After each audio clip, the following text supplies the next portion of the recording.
Catus, Maximus here. This time my little opinion review of the Matco, just plain Jane combination box wrenches.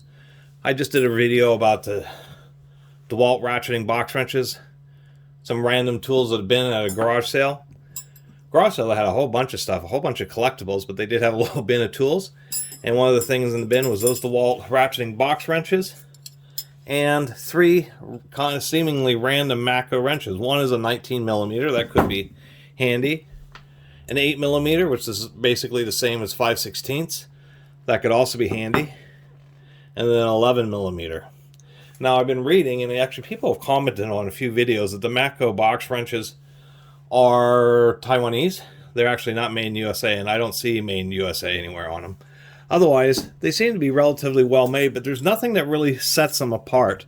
And since I have three of them here, I'm going to say it's going to be pretty standard. It's kind of the same thing as my old school Huskies or any number of old school combination wrenches.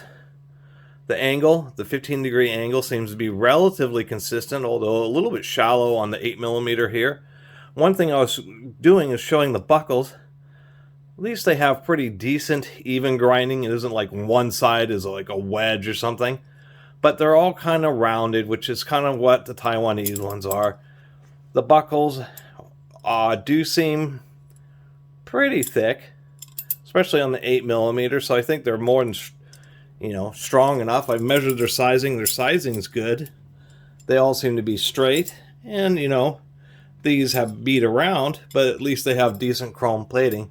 But I don't think there's anything special. And Matco was one of those companies that was like a really nice tool brand. Maybe not SnapOn, but they were really nice tools. But seeing these box wrenches, I think they're just some Taiwanese box wrenches that have Matco stamped on them.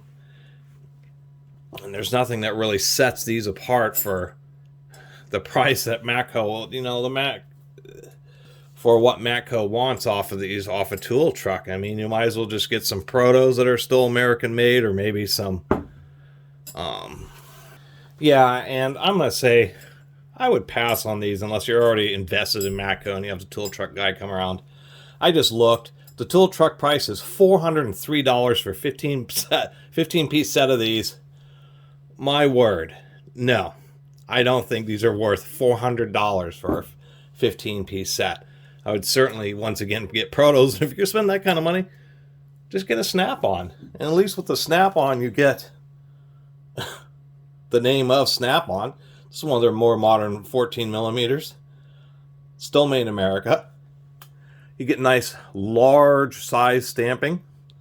I think the Matcos are on 4 places. But on this 14mm wrench, the size stamping is larger than it is on a 19mm Matco. The other thing that you get with the SnapOn is a really nice buckle. Pretty decent grinding, but you can see how they kind of make the buckle a little bit deeper. This 14mm is nearly as tall as the 19, but they just try to give it a little bit straighter wall.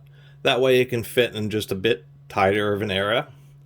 And once again, I mean, if you're going to be spending the $400 on a 15-piece set, might as well just go for supposedly the best, or save some money and get some Protos, or, I mean, who knows, or some Mac or something like that.